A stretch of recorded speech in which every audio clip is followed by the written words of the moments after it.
From Ballon d'Or potential to not even having a career anymore. There were a couple of names years back that everyone thought would go mainstream, but somehow these dudes fell off and are nowhere to be seen. These are the 25 biggest Wonderkids that never made it.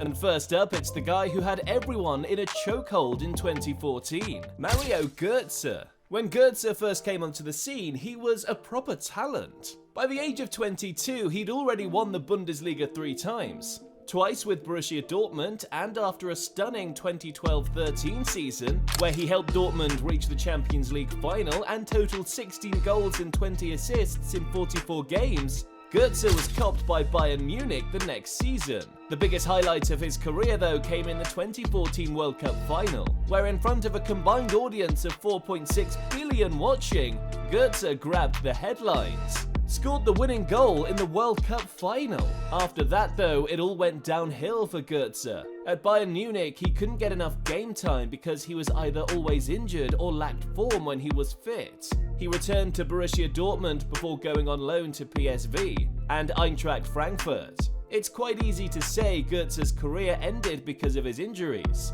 but actually it was deeper than that. Götze was diagnosed with myopathy, a disease that causes weakness and fatigue in the muscles. And what this meant was that every time Götze went out injured, his muscles just kept getting weaker by the minute. Such a shame. What could have been? Bayern snapping Götze after that stellar season at Dortmund reminds me of the time Man City snapped up a talent they'd been watching after just one season.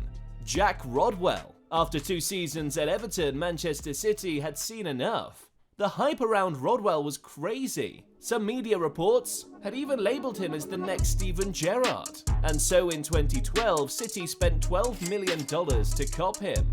The thing is, they also had players like Yaya Toure and David Silva in the team. Rodwell couldn't compete with these guys, and after only just 2 seasons at the club, they sold him in 2014 to Sunderland. Rodwell's time in Sunderland didn't go as smoothly either. In fact, it became so bad that he had a contract argument with the club and preferred to run down his contract rather than get sold since he wasn't playing. These days, Rodwell currently plays for Sydney FC in the A-League in Australia. For a guy who was compared to Stevie G, that's not exactly the ending you'd have been expecting at 31. Over to the other side of Manchester now, and the guy who rocked the world from 2009 is nowhere to be seen. Federico Macheda. Macheda's big moment came in 2009. He came on as a sub against Aston Villa and scored the goal as a 17-year-old that won the league. Amazing, but unfortunately his peak too. Now when it comes to Macheda's story, Sir Alex tried to protect him because he'd already seen the future. See, Sir Alex didn't want Macheda to go on loan, he wanted him to stay at the club and work his way up the team. But Macheda felt with his newfound fame that he could play abroad and make it big. So he went on loan to Sampdoria. Big mistake. After that loan move, he never found a home. Between 2011 and 2022, he had 7 different loan moves. To clubs like Nottingham Forest, Doncaster Rovers, VfB Stuttgart, and currently plays for Ankara in Greece. Just another name on the list of Premier League talent that could have made it big. Same with Josh McEachran too. McEachran was so good that in the 2010-11 season, he won Chelsea's Young Player of the Year award. When the new coach Andre Villas-Boas took over as Chelsea's head coach in 2012, he even compared McEachran to Luka Modric, telling him he played like him and could become as good, even better than him. It never materialized though, because under Villas-Boas, McEachran only played 6 times for the Blues, and what followed next was a series of loan spells. He currently plays for Oxford United, a far cry from the talent he could have been if he'd gotten a fair chance at Chelsea. Over to Brazil now, and what if I told you that back in the late 2000s, there was a guy so good he was even better than Neymar? Ganso. At the start, it was he and Neymar, and if I'm being honest, he looked like he'd more than give Neymar a run for his money. But unlike Neymar, who made his big money move to Barcelona in 2013, Ganso didn't. Instead, he preferred to wait his turn at Santos and Sao Paulo, and when the move eventually did come, he switched to Sevilla in 2016. But at that point, the comparisons between he and Neymar had ended years back.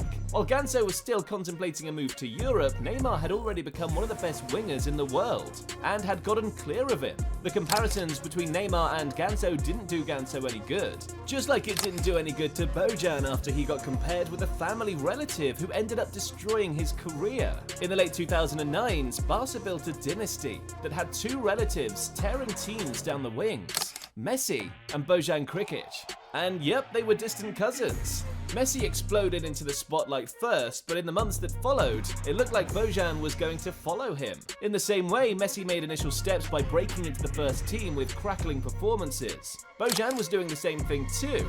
In fact, he was already playing for Barca in some of the big games at the club. However, it all changed when he started getting injured and couldn't maintain a rhythm. By the time he was back and fully fit, Bojan had lost his place in the team. What followed next was a loan move to AC Milan. He even had a stint in the Premier League with Stoke City, and in Serie A again with AS Roma. Bojan announced his retirement from the game last year, after playing back in his native Croatia, with Hajduk Split. He didn't want to play anymore. Bojan's just one on the list of the talent that didn't make it to the top after the early hype.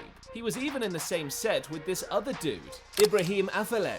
In 2011, Afellay was a proper talent. He'd risen through the ranks at PSV. Barcelona copped him and added him to the team. He was even balling against the likes of Real Madrid in the Champions League. But you see, the problem with Afellay was that he wasn't quite suited to the style at Barca. He was talented, yes, but at Barca, they wanted wingers who understood the basics of one-touch football and running into space. Afellay was more direct and wanted to take on his opponents all the time. This led to him getting dropped from the team, and from the highs of Barcelona in 2011, he was rocking up for Stoke City in 2015. He returned to PSV in 2019, and 2 years later in 2021, announced his retirement from the game. Ouch. At least Afellay had a decent enough career at Barca. When Royston Drenthe rocked up to the Bernabeu, it was filled with regret. Another PSV talent that had gotten scouted by a top Spanish team. In Drenthe's case, getting him initially proved difficult. PSV didn't want to sell him, but he wanted to move to Madrid. And so, to force his way through, Drenthe threatened to take the club to court if they blocked a move for him. He got his way in the end, but looking back at it now, I bet both he and Madrid wish this one had never happened. Between 2007 and 2012, he only made 46 appearances for Madrid. And after the club let him go in 2012, Drenthe's career went downhill. He played for teams like Reading, Sparta Rotterdam, and even Banias. Wonder who these guys are? Drenthe announced his retirement last November, and if I'm being honest, no one remembered him that much. Same way it seems everyone has forgotten that YouTube hotshot from 2014. Hakim Master was supposed to be the next big thing in the game. By 2014, still only 14 years old, AC Milan had splashed over $500,000 to sign him, and sent him on loan to Malaga for 2 years. But here's the deal. It's 2024, and Mastor never made an appearance for Milan. Unfortunately, Mastor never got enough game time as a teenager. The loan spells only ended up destroying his abilities and making him feel insecure. And from filming ads on YouTube with Neymar, he now plays in Morocco's second tier for Union de Turaga. The hype around Mastor was crazy. Haven't seen that much hype around a kid in Italy since the days of Valery Bozhinov back in 2004. Back then, the saying went like this: England had Wayne Rooney, and Italy had Valery Bozhinov. Bozhinov was scouted as a 14-year-old boy by Lecce in 2014, and less than a year later, he was already making his debut in Serie A. At 15 years old, the buzz around the kid was insane. Juventus eventually signed him from Lecce, but after the club got relegated in that infamous scandal in 2006, he was on the move to Manchester City. But at his new club, he had more injuries than he had goals. Bozhinov couldn't stay fit, from tearing his Achilles to missing the entire 2007-08 season. He made only 11 Premier League appearances for City and scored 1 goal before moving to Parma on loan, and then Sporting Lisbon, and it was at the Portuguese club that his career went downhill. Bozhinov took a penalty off regular taker Marisa Fernandez, missed, and the club became so angry that they banned him from taking any sporting activities at the club. Bozhinov would go to play for clubs like Levski Sofia and Ternana, and even had a stint in China with Meizu Haka. And now these days, he's a player manager Costenets. Talk about a large career path. It's starting to look like a theme with Italian Wonderkids getting hyped and not living up to the expectations. And honestly, I don't think anyone hurts as much as this next one does. Alexandre Pato. I was a big fan. Pato made waves after stuffing a peak Barca team in 2012 at the Nou Camp. That goal against the Catalans was an early mark of just how talented the kid was. To be starting in a team that had the likes of Robinho and Zlatan Ibrahimovic, you know the kid had to have some talent. But that was as good as it got for Pato, just talent. The injuries unfortunately became too much. So bad that he had to leave Milan and head back to Brazil in 2013. And it looked like he'd revived his career after playing for the likes of Chelsea and Villarreal. He even rocked up in the MLS with Orlando City, but the truth is, the injuries had done too much to him. Pato was no longer the same exciting kid that took the world by storm, and in late 2023, he said goodbye to the game. Talent like this leaving was just sad. Felt the same way when I heard this cool dude from the early 2010s was out too. David Bentley. I didn't even need to watch the guy to know he was good. With a name like that, he's hit to be super cool. Bentley started his career in Arsenal's youth team setup, but after failing to impress at the Gunners, he moved to Blackburn Rovers. And from there, he came a revelation. He was so good that Spurs splashed $15 million to sign him in 2008. And the early years looked great too, promising signs of Bentley balling out and fulfilling his potential. But that was as good as it got. In 2014, at 29, Bentley was retired because he quite simply wasn't feeling it anymore. I guess he just wanted to race with cars instead. Tough. Bentley's career dive is a lot similar to this next dude, Michael Johnson. Started off so good that people were calling him the next Steven Gerrard and Frank Lampard mixed. Now that's a lot of high praise. Unfortunately though, just like a lot of his peers on this list, injuries kept doing a number on him. They became so much that by 2012 he had to leave on loan to Leicester City just to try and revive his career. But that didn't work out. And in 2014, Johnson was done. He retired from the game because he figured his body was already telling him he couldn't take it anymore. And it seems like he made a good choice because these days he's now making money as a landlord while chilling at home and watching the videos on Mr. Football. Switching to the other side of Manchester now, and around the same time that Michael Johnson burst into the spotlight at City, for United, they have a golden Brazilian wonder kid on their roster, Anderson. In that 2007-08 Manchester United Champions League winning team, Anderson was a fan favourite. The guy's CV during his early days said a lot. He won the Golden Ball as the best player in the Under-17 World Cup of 2005. Anderson at United though was a different story. He had more medals than goal contributions, and by the time 2014 rolled around, what should have been one of the best midfielders in the world was a guy struggling with injuries and trying to recover his form back. He made the move to Fiorentina on loan, but it didn't work, and in January 2015 he was back in Brazil playing for Internacional. Anderson had further spells at Coritiba and Adana Demirspor. But at this point, what used to be a bag of talent was now a guy who was honestly washed up. No excuses. United have had some dodgy young transfers they got wrong in the past, from Anderson to one Sir Alex thought was so good he didn't even bother to scout him, Bebe. When Sir Alex heard of him, unlike his usual policy of sending scouts to monitor a player for months, he straight up signed him. And as expected, Bebe struggled. To help him gain his form back, Sir Alex and United sent him on loan to the likes of Besiktas, Rio Ave, and Pacos de Ferreira, but he still struggled for form, and in 2014 United had seen enough. They wanted him out of the team. Bebe was sold to Benfica, but it still didn't work out there for him, so he made the switch again to Cordoba on loan, until he finally found a home in Rayo Vallecano. Bebe's 33 now, and while his career might have turned out okay at Rayo, he's far from what people thought the one guy Sir Alex didn't bother to scout would be. At least Bebe managed to stay off the controversy, something Mario Balotelli struggled to do all through his career.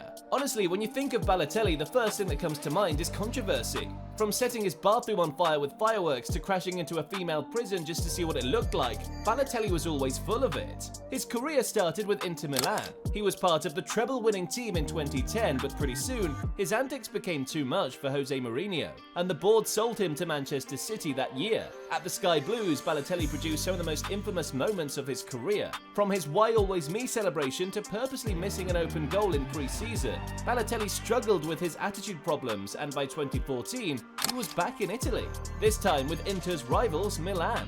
Balotelli soon decided to leave, and after this, what followed were moves to the likes of Marseille, Adana Demirspor, back to Serie A with Brescia, and now these days he's without a club. I think if you ask the man himself, he knows he messed up. His career's almost over now, and he's like the Italian version of Dele Alli now. Dele Alli. The guy needs no introduction. Between 2015 and 2017, he had won the PFA Young Player of the Year award, back-to-back. Already represented England at the 2016 Euros and was tipped to become one of the best of his generation. So what happened? Well, Ali had been dealing with mental issues for years. Football was supposed to be his escape, but when the injuries came and took away the one thing he was good at, Ali was down. And with it went his career too. By 2021, he couldn't even make the bench at Spurs and got sold to Everton, dropped stinkers at the Toffees and moved to Besiktas on loan. Still couldn't get it right there either. Lucky for Ali, he was able to open up about his issues, and he's been on a break trying to recover and get himself. Sincerely, I hope he does. He used to be a cheat on Ultimate Team. Who knows, Ali might just come back and get his career on track. Maybe he can pull off a Mason Greenwood in the future. The Greenwood case is a sad one, I can't lie. When he got introduced to first-team football by United, he was fresh out of the blocks. Greenwood was a different beast on the field. He could easily switch between both feet, could play out wide or down the middle, and had a crazy eye for goal too. But it all changed for Greenwood at the start of 2022, when his partner Harriet Robson accused him of domestic abuse. And from there, his career fell off. Greenwood lost everything, from his contract at United to deals with Adidas and sponsorship brands. No one wanted to be associated with him, and as a result, the club sent him on loan to Getafe. He balled in La Liga for Getafe and won the Player of the Season award, but a large section of the United fans have already made it clear they don't want him anywhere near the first team again. Seems like his career at the top is over. Truth is, Greenwood's case could have been avoided. More like he used his own hands to ruin his career. Not the same with Luis Adriano though, because his fall from the top was, in his words, because of the hole in his leg and the hole in his heart. He was so good that in PES 2006, Konami decided to give him 99 shot power. Shots like a bottle train. Adriano was supposed to be the next big attacker to come out of Brazil. He'd starred in the team winning the 2004 Copa America and the 2005 Confederations Cup. But by 2010, just 5 years after his early promise, Adriano wanted nothing to do with football. And the reason was completely sad. His dad, the man who made him fall in love with the game, had died, and from that point on, Adriano fell off. No matter how hard his teammates tried, no one could talk him into getting back on form. From a failed loan spell at Lazio to going back to Brazil to play for the likes of the Corinthians and Sao Paulo, Adriano soon fell out of the game completely. And by the time he retired, he left the world wondering what could have been if he decided to play. His case was a completely sad one. But Renato Sanchez going off the radar, now that was confusing. At Euro 2016, he was an important part of the Portugal team that won the competition, and he won the Best Young Player of the Tournament award, and a move to Bayern Munich as well. Fast forward to 2024 now, and Sanchez had a failed loan spell at AS Roma, and his parent club PSG is planning on selling him to anyone interested. Sanchez's career was full of mistakes and poor form. He made a lot of bad decisions, and his attitude on the pitch didn't help either. The injuries also played a part, just like they did to the brightest talent La Masia had ever seen since the Messi era. When Messi hugged him like this, I thought he was the one. By the time he turned 19, Ansu Fati was actively chasing down Messi's records. At that point, he'd become the youngest player to score for Barca in La Liga, the youngest player to score for Barca in the Champions League, and the youngest player to score for the Spanish national team. The club believed in him so much that they gave him the number 10 jersey after Messi left. But it's almost as if Messi leaving signaled the end for Fati too. Injuries did a crazy number on him. He had surgery 4 times after tearing his meniscus, which kept him out for over a year. And by the time he returned, he just wasn't the same. Fati agreed to a loan move to Brighton at the start of last season, but that didn't work out too. He got injured between November and February. And now he's back at Barca. The club doesn't even know what to do with him. Hopefully, Fati can get his career back and he doesn't become a failed Wonderkid, like Ravel Morrison. In 2011, Morrison took that iconic picture with Paul Pogba and Jesse Lingard, and people legit thought this was going to be the future. He was so good that even his teammates admitted he was the best talent in the academy. What happened next, though, was Morrison's attitude getting in the way of his development. From disputes to fights on and off the field, he only made 3 League Cup appearances for United before Sir Alex sold him to West Ham. And after the Hammers, he turned up for the likes of Lazio, Ostersund and DC United. Morrison is 31 now, in what is supposed to be the peak of his career. He's playing in the MLS, a far cry from what could have been. His wasn't a case of injuries, just poor attitude. If only Jack Wilshere had the body the dude had, I'd bet he could have done better. That night against Barcelona in the Champions League at the Emirates, against a team with the likes of Iniesta, Xavi and Busquets on the field, the man of the match was this guy, Jack Wilshere. He had the world at his feet. He broke the record to become Arsenal's youngest player in 2008. As the years progressed, Wilshere had already become a regular for the national team and the hype around him was crazy. But once his injury problems started, they never stopped. They kept limiting his game time as the seasons progressed. And after a loan move to Bournemouth and a move to West Ham, Wilshere knew he couldn't keep up, and at the age of 30, he retired from the game. What a sad ending. Wilshere's body failed to allow him to live up to the hype, and got so much buzz around him that it was almost like a repeat of the Freddie Adu case. At 14, Adu was already getting comparisons to Pele, man. That's how good he was. So what the heck happened? He played for 15 teams across 9 different countries and even rocked up in Brazil and Finland. Adu was touted as the guy who would take the MLS to the next level. But at 30, with 9 different teams under his name, it's safe to say he didn't live up to the hype. Just like the number 1 guy on this list, the one who should have been better than Ronaldo. When you think about the Portuguese national team, the first superstar that comes to mind is Cristiano Ronaldo. But what if I told you back in the day, everyone thought there was another guy who was better than Ronaldo? Him, Ricardo Quaresma. He was talented, had skills to easily beat his opponents, and the aura around him whenever he played was undeniable. But you see guys, talent and discipline work together in the game. From fighting with his coach at Barcelona to falling out at Besiktas, Quaresma never reached his full potential, and the game quite simply passed him. He was part of the Portugal team that won the Euros, but that was as good as it got for him. Some even believe he had more tattoos than career highlights. He's one of the most inked players in the game, but I don't think his tattoos have the same meaning as the secret ones Messi has, or the one Ramos has as a protection symbol. Want to find out more? Hit the next video to see the secret tattoos football players don't talk about.